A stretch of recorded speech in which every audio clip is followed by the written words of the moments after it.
Have you ever looked at your aging parent or grandparent, and thought, they're just slowing down? That's normal, right? They sleep a bit more, they talk a little less, they forget names or dates they used to know by heart.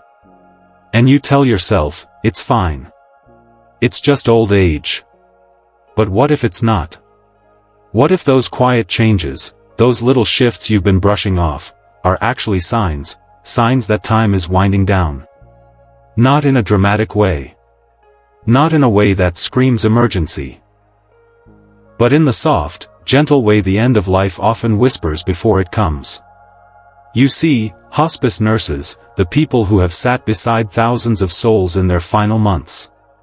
They say there are always certain things that happen before someone enters their last year of life. Not sometimes. Not occasionally. Always. And the truth? Most families miss them. Not because they don't care, but because they simply don't know what to look for. And that's the part that hurts the most. By the time you realize what's happening, you're already deep in the goodbye. And you're left thinking, I wish I had known sooner. I wish I'd paid closer attention. But here's the thing, you still can. You can know what to look for. You can show up in a way that brings comfort, peace, and dignity to the people you love. You can make their final year, their final months, their final moments, feel safe, surrounded, and full of meaning. And that's why you're here. Because in this video, we're going to walk through the 6 most common signs hospice professionals see before someone enters their last year. Some of these may sound familiar. Some might break your heart. And one might completely change the way you look at aging forever.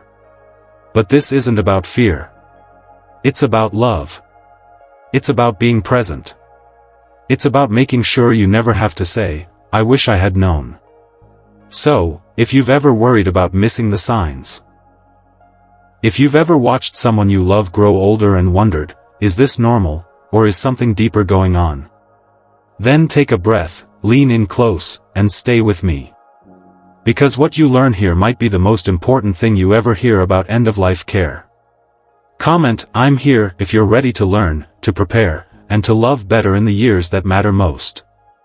And if you find this video helpful, go ahead and subscribe to Elderly Wisdom Guide. Because here, we walk this journey together, one story, one insight, one heart at a time. Let's begin. Sign number 1, withdrawal from social life. Picture this. Mr. Thomas, a retired schoolteacher, always the first to arrive at bingo night, always ready with a story or a joke. But lately, he skips the gatherings. He sits by the window, quietly humming to himself, gazing out at a garden he used to tend with pride. His phone rings, but he doesn't answer. Family visits feel shorter. Conversations trail off. And if you ask him if anything's wrong, he might just smile faintly, and say, no, I'm fine. What's happening here isn't loneliness. It's not just moodiness. It's a quiet pulling back. As the body begins to slow, the mind often follows. It's not depression in the way we often think about it, it's something more nuanced. Something hospice nurses recognize instantly. This type of withdrawal isn't always about sadness, it's a kind of subconscious preparation. A soft turning inward. As if the soul itself is beginning to loosen its grip on the external world, preparing for a different kind of journey. Now here's where many families go wrong. They panic. They try to cheer their loved one up, drag them to events, urge them to talk more, reconnect, re-engage. Don't give up, they say. You need to stay active. But what if I told you that forcing connection at this stage can actually do more harm than good? Because it's not about giving up. It's about settling in. Instead of pushing them to talk, just sit with them. Hold their hand. Let the silence speak for itself. Sometimes, the most meaningful moments don't require words at all. A warm presence, a quiet hum, a shared sunset through the window. That's how you honor the space they're in. You don't pull them back. You walk beside them, even if they're slowing down. And when the mind begins to retreat, the body often follows. That brings us to the next sign. One that families often miss until it becomes too obvious to ignore. Sign number 2, increased sleep and fatigue. Mary's daughter, Jenna, kept a journal of her mother's routines, just to keep track. One day, she counted the hours and realized. Mom slept almost 18 hours today. At first, she brushed it off. Maybe she's just tired. Maybe it's the weather or the new pills, but deep down, something didn't feel quite right. Hospice nurses see this all the time. Longer naps in the afternoon. Struggling to stay awake during conversations. Dozing off mid-sentence. And eventually, needing help just to shift from bed to chair. Here's why this happens. As the body nears the end of its journey, vital organs begin to slow. The heart doesn't pump quite as efficiently. The lungs take in just a little less air. The kidneys, the liver, they all begin to conserve what energy is left. And when that happens, the body naturally chooses rest. It shuts down non-essential activity to preserve what strength remains. Now, this part's important. Most families chalk this up to aging, or medication, or boredom. Maybe she's just not getting enough sunlight, they'll say. Maybe her iron is low. But while some of those things can play a role, what hospice nurses often observe is something more profound. This isn't just sleepiness. It's the body's quiet way of saying, I need to rest. I'm winding down. So, what can you do? Let them rest. Don't force long conversations. Don't shake them awake. Create a gentle environment, play soft music. Rub their hands with lotion. Read aloud, even if they seem half asleep. Let your presence wrap around them like a warm blanket. Because in those drowsy moments, even if they aren't fully awake, they know you're there. And now, let's move from what we see with the body, to something that's felt much deeper. A sign that isn't physical at all, but deeply emotional. Sign number 3. Sudden clarity or final conversations. Ellen hadn't spoken much in days. She'd been sleeping most of the time, eyes closed, breathing slow. Her son sat beside her, gently brushing her hair back with his fingers, just keeping her company. Then one morning, she opened her eyes. Bright. Clear. Like she was suddenly, herself again. She looked at him and smiled. I saw your father, she whispered, eyes drifting to the garden outside. He was waiting by the roses. I think I'm almost ready. It was the first full sentence she'd spoken in days. And the last. This moment, this kind of sudden mental clarity, is known among hospice caregivers as terminal lucidity. And as eerie as it might feel, it's more common than you think. Sometimes it's a few lucid hours. Other times, just a day. But it often brings with it something deeper, a need to speak. To forgive. To remember. To say goodbye without actually saying the words. Now here's where it can be confusing. Families often think, oh my gosh, they're getting better. The mood lifts, the eyes brighten, maybe even a laugh escapes. But this clarity isn't recovery. It's a gift. A gentle pause before the end. A final opportunity for closure. What should you do in those moments? Be fully present. Put your phone down. Hold their hand. Let them talk, about dreams, memories, regrets, anything. Even if what they say sounds strange or out of place, don't correct them. Just listen. Because these are not just words. They're the soul's way of making peace. These conversations are sacred. They don't come with warning. And once they're gone, you'll wish you had leaned in closer. And speaking of sacred moments, there's another change that tends to puzzle families. It's quiet. Subtle. But when you notice it, it's impossible to unsee. Let's talk about what happens when the body stops craving food, and why a fading appetite isn't something to fear. Sign number 4. Loss of appetite or refusal to eat. George's wife, Margaret, stood at the foot of the bed holding a bowl of homemade chicken soup, his favorite. She had made it just the way he liked it, with extra carrots and a sprinkle of thyme. But he wouldn't take a single spoonful. He turned his head gently, closed his eyes. Tears welled up in hers. "He hasn't touched a thing in days," she whispered. "Is he giving up?" This is one of the hardest signs for loved ones to accept. Because feeding someone, it feels like love. A warm meal says, "I care." And when they stop eating, it can feel like they're rejecting that love.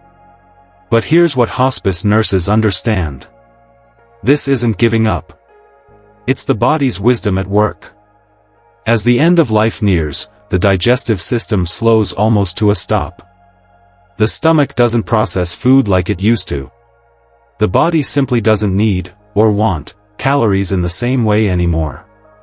Trying to force meals, even with the best intentions, can actually lead to discomfort. Nausea, even pain.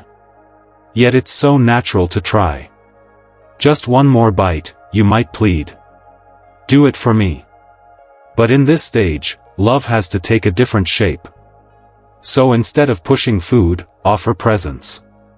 A favorite sip, maybe a small spoonful of pudding, or a melting ice chip. A cool cloth on the forehead. A whispered memory. These are the new ways we nourish, not the body, but the spirit. Because in these quiet days, what they need most isn't protein or calories. It's closeness. Kindness. Comfort. And while the body may be eating less, the heart often becomes more open than ever before.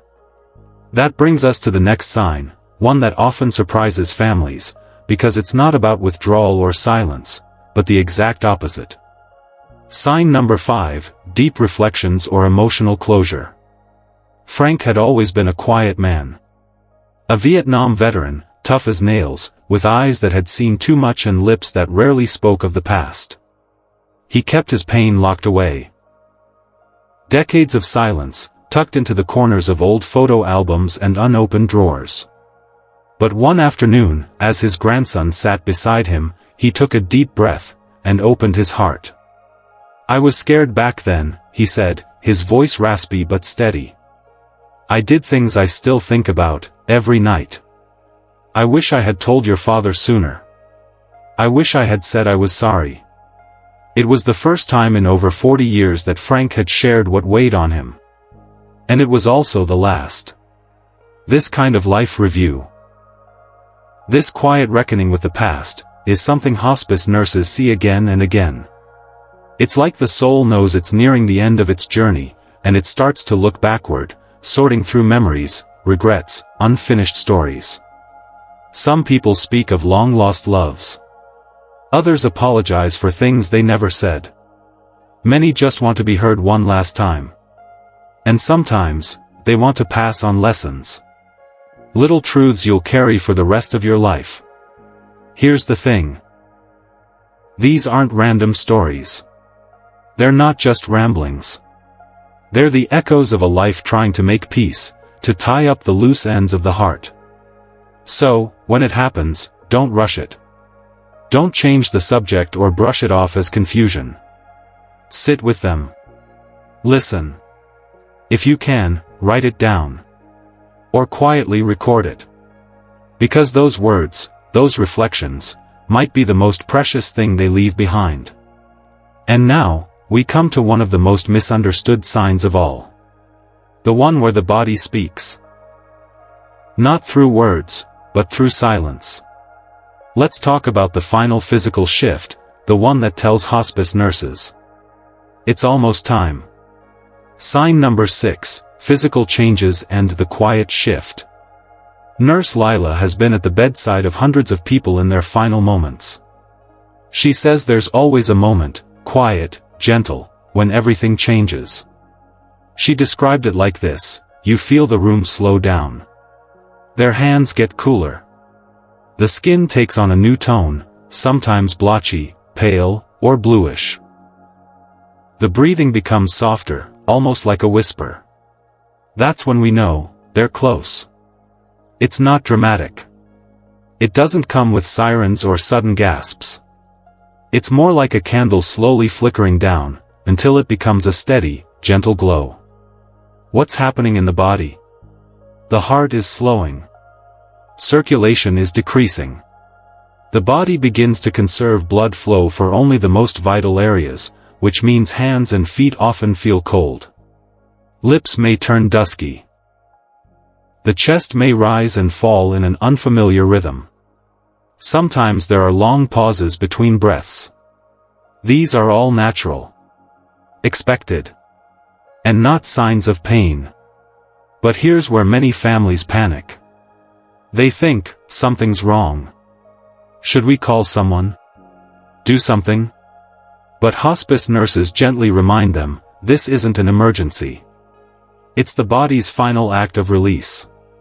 Not a crisis, but a transition. So, what can you do? Hold their hand. Place a warm blanket over their shoulders. Sit beside them and just be. Because your presence, your love, in those moments, is more powerful than any medicine. And now that we've walked through these 6 sacred signs, let's pause together. Because talking about this, feeling this, is never easy. Watching someone fade, slowly, gently, almost like a tide receding after years of crashing waves, is something no heart is ever truly ready for. You can sit beside them every day. Hold their hand. Bring their favorite blanket. Read them old letters. And still, when that moment draws near, you feel that ache in your chest. That helplessness in your hands. That silent wish, please, just a little more time. But here's the truth that most of us don't hear soon enough: there's power in understanding. There's peace in preparation. Because now, you're not walking in the dark anymore. You've seen the signs. You've heard what experienced hospice nurses whisper to families through tears and comfort. That these moments are not just endings. They are transitions. They are sacred invitations to be present in the most meaningful way possible. You now understand the rhythm. And with that, you can walk beside your loved one with wisdom, not fear. With peace, not panic. So, take that knowing, and do something with it. Call your parents. Even if it's just to hear their voice. Visit that aunt you haven't seen in months. Bring her her favorite tea. Sit with her. No phones. No distractions. Just presence. Because you don't have to wait for the signs to appear, you can love boldly now. It's easy to think we'll have more time. But time doesn't send invitations. It just moves on. And love is the only thing that holds us steady when everything else begins to fade. Even as the body lets go, love remains. It lingers in the room like a soft light. It stays in the words they whispered to you. It lives on in the way you carry their memory forward. And that's what end-of-life care is really about, being there, heart to heart, until the very last breath. Not to fix. Not to fight. Just to be, with love, with grace, and with presence. So, if your heart is heavy right now, breathe. You're not alone. You're part of something timeless, the sacred act of loving someone all the way to the end. And there is no greater gift. Let's take a moment to gently walk through what we've learned together today. We covered 6 signs that hospice nurses say are nearly universal in the final year of life. First, we saw how social withdrawal isn't always about sadness, sometimes it's the soul pulling inward, preparing. Then we explored the quiet world of increased sleep and fatigue, where the body begins to conserve its final energy. We talked about those sacred moments, sudden clarity, or what some call final conversations, where someone may say things they never could before, or see someone they lost long ago. Then came loss of appetite, a misunderstood but natural part of the process. And the one that still lingers in many hearts, emotional closure, when deep reflections surface and old wounds seek peace. Lastly, we touched on physical changes, when the body speaks in silence, and the quiet shift begins.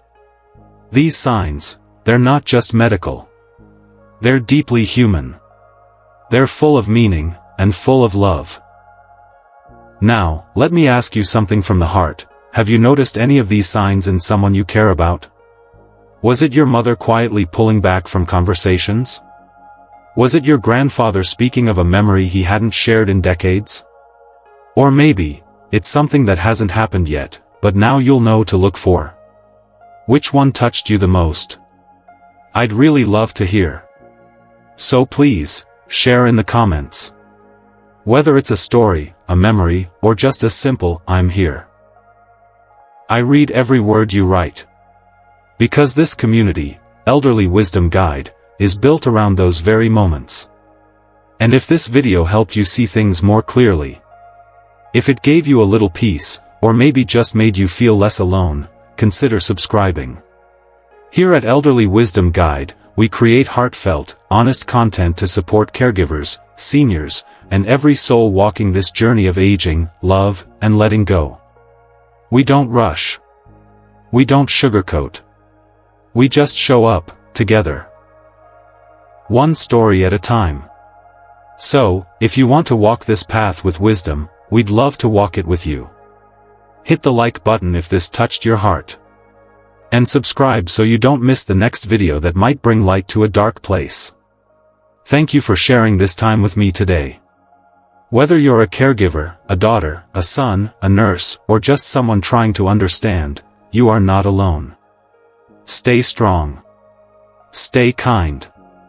And above all, stay close to those you love, while there's still time. I'll see you in our next video. And until then, take care of your heart.